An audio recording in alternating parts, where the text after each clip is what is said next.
कैसे आप सब लोग। उम्मीद करती हूँ सब खैरियत से होंगे, मज़े में होंगे। जी, तो आज मैं आपके लिए लेके आई हूँ एक और बहुत ही मज़ेदार और इंटरेस्टिंग सी स्टोरी। आज की हमारी स्टोरी का नाम है पीतल का घोड़ा और चाबियाँ। हाँ जी, तो शुरू करते हैं। शहर के मगरबी किनारे पर एक पुरानी हवेली थी। वो बहुत अरसे से गैरआबाद थी। नवाब साहब के बेटों के दरमियान जायदाद की तकसीम पर कुछ तनाज़ा हो गया था। खैर, फिर मामला निमट गया। हवेली कासम बेग के हवाले कर दी गई, जो बड़े बेटे थे। छोटे भाई आसम बेग को दूसरी जायदाद दे दी गई थी। आसम बेग चाहते थे कि दोनों भाई मिलकर हवेली में रहें, मगर बड़े भाई को ये मंजूर ना था। एक दिन कासम बेग ने आकर हवेली का जायज़ा लिया। वो जर्द पत्थरों से बनी अजीमुल शान इमारत थी, जिसमें ऊंचे ऊंचे महराबी दरीचे, दो पट वाले दरवाजे और अहाते में पत्थरों से बना गोल फवारा भी था। कासम को हवेली अपनी खूबसूरती और पुरसकून माहौल की वजह से हमेशा से पसंद रही थी। आज जो ही इसने हवेली में कदम रखा, फिर पुरानी यादें ताज़ा हो गईं। इतना अरसा हवेली बंद रहने की वजह से उजाड़ लग रही थी। कई जगह से प्लस्तर उखड़ गया था और रंगो रोगन को मौसमी तब्दीलियों ने नुकसान पहुंचाया था। कासम एक महराबी बरामदे में से गुजरता अंदर कमरे में गया। उसका बचपन यहाँ बहन भाइयों के साथ खेलते गुजरा था। अब सब दूर दूर हो गए थे और अपने अपने कामों में मसरूफ़ थे। कासम हवेली का जायज़ा ले रहा था ताकि इसको ठीक करवा सके। वो एक कमरे में आया तो उसे एक पुरानी अलमारी नज़र आई। शीशम की लकड़ी से बनी वो कदीम अलमारी थी। इसमें तमाम घर वालों के कपड़े रखे जाते थे। अब इसकी बहुत बुरी हालत थी। पॉलिश ख़राब हो गई थी और एक पट टूट कर लटक रहा था। कासम करीब गया तो अचानक फड़फड़ाहट हुई। वो घबरा कर पीछे हट गया। वो एक कबूतर था जिसने उसके अंदर घोंसला बना लिया था। कासम ने अलमारी में झांका तो देखा पिछली दीवार में दीमक लगी है। ये तो हटानी पड़ेगी, इसने सोचा। फिर वो कुछ देर बाद अपने घर लौट गया। कुछ दिनों बाद उसने हवेली में काम शुरू करवाया।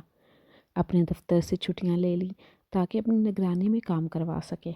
सबसे पहले उसने दीमक ज़दा अलमारी को उखाड़ा। एक मज़दूर काम में लगा था। कासम भी कुछ दूर कुर्सी पर बैठे अखबार पढ़ रहे थे। अचानक छन छन की आवाज़ आई। कासम ने नज़र उठाकर देखा, अलमारी की दीवार के पीछे से कोई चीज़ ज़मीन पर गिरी थी। मज़दूर ने झुक कर उसे उठाया और कासम को आवाज़ दी। वो चाबियों का एक गुच्छा था। कासम इसे देखकर सोच में डूब गया। वो अपने सुनहरे माजी यानी बचपन में चला गया था। गुच्छे में हवेली की चाबियां थी। वो एक छल्ले में डली हुई थी और उसके साथ एक खूबसूरत सा पीतल का घोड़ा लगा था जिसकी आंखें पीली चमकदार थीं। कासम को याद आया कि वो घोड़ा उसे बहुत पसंद था। लेकिन फिर गलती से वो गुच्छा गुम गया। लेकिन आज वो चाबियां कासम के सामने फिर चली आई थी। उन्हें जंग लग गया था, लेकिन पीतल का घोड़ा जूं का तूं था। वो कुछ देर तक उन्हें देखता रहा। फिर उसके चेहरे पर मुस्कुराहट आ गई। उसने उन्हें कागज़ में लपेट कर जेब में रख लिया। शाम को वो घर आ गया। कामों से फारग होकर जब वो चाय पी रहा था तो अपनी बेगम को हवेली में होने वाले काम के मुतल्लिक़ बताने लगा। उसका बेटा भी पास बैठा था। अचानक उसे कुछ ख्याल आया। उसने जेब से कागज़ निकाला और बोला, ये देखो, आज मुझे अपने बचपन की एक चीज़ मिली है। अहमर उठकर करीब चला आया। कासम ने कागज़ खोलकर चाबियों का गुच्छा निकाला और बोला, 30 साल पहले जब मैं छोटा था तो इससे खूब खेलता था। फिर मेरी गलती की वजह से ये गुम हो गया। आज इत्तेफाक से फिर मुझे मिल गया है। अरे, अब ये किस काम का? बेगम हैरान होकर बोली। हाँ, किसी काम का नहीं, मगर इसके साथ मेरी बचपन की यादें वाबस्ता हैं तो मैं ये ले आया, कासम बोला। अहमर ने पूछा, अब्बू, क्या मैं ये ले सकता हूँ? हाँ, ले लो, कासम ने कहा। ये कहकर उसने गुच्छे में से तमाम चाबियां निकालकर कचरेदान में डाल दी और घोड़े वाला छल्ला अहमर को दे दिया। अहमर बोला, वाह, देखें कितना खूबसूरत घोड़ा है। उसकी आंखें कितनी चमकदार हैं, ऐसे लगता है अभी हिनहिनाने लगेगा। उसकी बात सुनकर अम्मी अबू दोनों हंस पड़े। रात हुई तो अहमद चाबियों का गुच्छा अपने कमरे में ले आया और बेड के करीब मेज़ पर घोड़े को गुलदान के साथ टिका कर खड़ा कर दिया। उसे नींद आने लगी थी। उसने नाइट बल्ब जलाया और रज़ाई ओढ़ ली। हल्की रोशनी में घोड़े की आंखें चमक रही थीं। अहमर की नज़रें घोड़े पर जमी थीं। अचानक कुछ आहट हुई। अहमर ने महसूस किया कि घोड़े में जुम्बिश हो रही है। पहले उसकी दुम हिली, फिर उसने गर्दन हिलाई। अहमर आंखें फाड़े उसे देख रहा था। आखिर घोड़ा धीरे धीरे मेज़ पर चलने लगा। फिर वो हल्के से हिनहिनाया। अहमर हैरत से उठकर बैठ गया। घोड़ा चलता हुआ मेज़ के किनारे चला आया और अहमर को देखने लगा। फिर बोला, मियाँ बरखुदार, तुम हूबहू अपने वालिद का रूप हो। अहमर पीतल के घोड़े को बोलता देखकर हैरान रह गया। वो बोला, तुम तो बेजान चीज़ हो, फिर कैसे बोल रहे हो? जो चीज़ें सालों तक इंसानों के साथ रहती हैं, इनमें अक्सर ऐसी सलाहियतें पैदा हो जाती हैं। घोड़ा बोला, अच्छा, तुम मेरे अब्बू को कैसे जानते हो? अहमर ने पूछा। वो बचपन में मेरे साथ खेला करते थे। फिर हम बिछड़ गए और मैं 30 साल तक इस अंधेरी जगह पर पड़ा रहा। वहाँ भी वो बदतमीज़ चाबियाँ हमेशा लड़ती रहती थी। शायद उनको अपने किए की सज़ा मिली थी। मैं कुछ समझा नहीं, अहमर उलझ कर बोला। मैं समझाता हूँ, घोड़ा बोला। लो सुनो, हम सब एक बड़ी हवेली में रहते थे। वो इतवार का दिन था। शाम को घर में कुछ मेहमान आ रहे थे।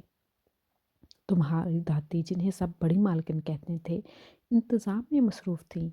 वो एक सख्त गिर खातून थी। उनके पास हमेशा चाबियों का एक मोटा गुच्छा होता था। उस गुच्छे में 8 चाबियाँ थीं। मालकिन हमेशा गुच्छा अपने हाथ में रखती। हवेली में कई मुलाजम थे और सब काबिल एतबार नहीं थे। उन्हें खाने पीने की चीज़ों को भी कुफल लगा कर रखना पड़ता था। उस दिन घर में दावत थी। बहुत अहम मेहमान आ रहे थे। मालकिन बहुत मसरूफ़ थी, मगर तुम्हारे अब्बू सब बातों से लापरवाह खेल में मसरूफ़ थे। उन्होंने किसी तरह चाबियों का गुच्छा माँ के पास से उठा लिया और मुझे जहाज़ की तरह उड़ाते कमरे से निकल गए। वो इसी तरह खेलते थे। मुझे बहुत मज़ा आता था। वह खेलते हुए मुझे मुख्तलिफ़ जगहों से गुजारते, जैसे मैं सरपट भाग रहा हूँ। खेलते खेलते वो कपड़ों की अलमारी तक चले आए। उसका दरवाज़ा खुला था। उन्होंने मुझे कपड़ों पर दौड़ाया, फिर ऊपर दराज पर चढ़ गए। फिर उसके पीछे दीवार पर उभरी दरार नज़र आई तो उन्होंने मुझे उस पर चलाने की कोशिश की, मगर फिर वो हुआ जिसके बायस हम 30 साल के लिए अंधेरे में धकेल दिए गए। गुच्छा हाथ से छूटकर दरार में जा गिरा। तुम्हारे अब्बू दम बखुर्द रह गए। उन्हें अपनी पिटाई साफ नज़र आ रही थी। खैर, उन्होंने अपनी पतली पतली उंगलियां डालकर गुच्छा निकालने की कोशिश की, मगर वो कहीं बहुत नीचे पहुंच चुका था। आखिर वो खामोशी से वापस पलट गए। उन्हें गुच्छा गिराते किसी ने नहीं देखा था। तुम्हारी दादी कामों में मसरूफ़ थी। इनको बहुत गुस्सा आ रहा था। कासम ने डरते डरते कई बार उन्हें बताने की कोशिश की कि चाबियां खो गई हैं, लेकिन उन्होंने तवज्जो नहीं दी। कुछ देर बाद जब उन्हें किसी चीज़ की ज़रूरत पड़ी और चाबियां नहीं मिली तो वह परेशान हो गई। घर में शोर मचा था। बच्चे भूख से रोने लगे थे। मालकिन ने एक बच्चे को गुस्से से पीट डाला था। आखिर कासम ने डर कर चुप साध ली। उसने चाबियों के बारे में किसी को कुछ नहीं बताया कि वो कहाँ हैं। कुछ देर के बाद उसके बाबा भी आ गए। ये सुनकर कि चाबियां खो गई हैं, वो गुस्से से ढालने लगे। मैं और चाबियां अंधेरे में डूबे रहे। वह चाबियां वहाँ भी लड़ रही थी। मेरा तो ख्याल है उन्हें अपने किए की सज़ा मिली थी, मगर मैं खौमखा फंस गया। वो क्यों लड़ती रहती थी? अहमर ने पूछा। घोड़े ने आह भरी और बोला, वो सब हसद और तकब्बुर का शिकार थी। हर चाबी ये समझती थी कि वह सबसे अहम है।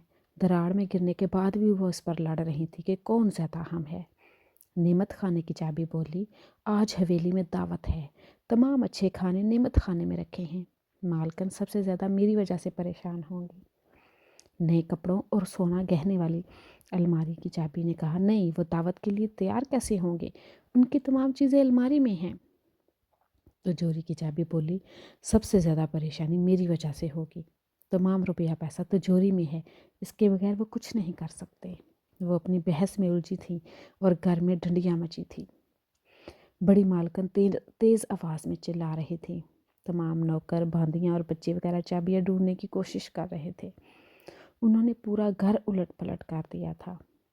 वो ढूंढते हुए कई बार अलमारी के पास भी आए। सब चाबियाँ और मैं शोर मचाते रहे, हम यहाँ छुपे हैं, हम यहाँ छुपे हैं, मगर किसी ने नहीं सुना। तुम्हारे चाचू, जो बहुत मोटे और खाने पीने के शौकीन थे, उन्हें भूख लगने लगी थी। वो दब दब चलते सारे घर में चिल्ला रहे थे।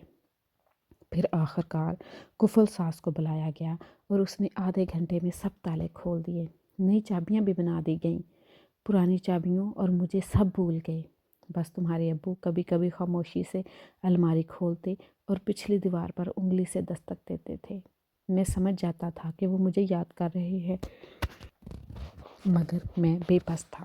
بس یہ ہے میری کہانی، یہ کہہ کر پیتل کا گھوڑا خاموش ہو گیا۔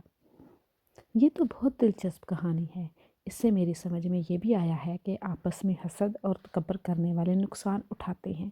احمد بولا، ہاں تم ٹھیک کہہ رہے ہو۔ وہ چابیاں ایک آدھ سال مسلسل لڑتی رہیں، پھر خاموش ہو گئیں، ان کے منہ پر زنگ لگ گیا تھا۔ گھوڑا بولا، چلو اب بس سو جاتے ہیں، مجھے صبح اسکول جانا ہے۔ احمد نے کہا، ٹھیک ہے، اگر تم چاہو گے تو میں بعد میں تمہیں ماضی کے اور قصے بھی سناؤں گا۔ گھوڑا بولا، ضرور، تمہاری باتیں بہت دلچسپ ہیں۔ احمد بولا اور بستر پر لیٹ گیا۔ اگلے دن صبح ناشتے پر اس نے اپنی امی ابو کو پورا قصہ سنایا۔ امی بولی، ارے تم نے کوئی خواب دیکھا ہوگا، ایسا بھلا کیسے ہو سکتا ہے؟ خواہ کچھ بھی ہو مگر اس نے اچھا سبق دیا ہے۔ ابو کچھ سوچتے ہوئے بولے۔ امی اور احمد نے گردن ہلائی۔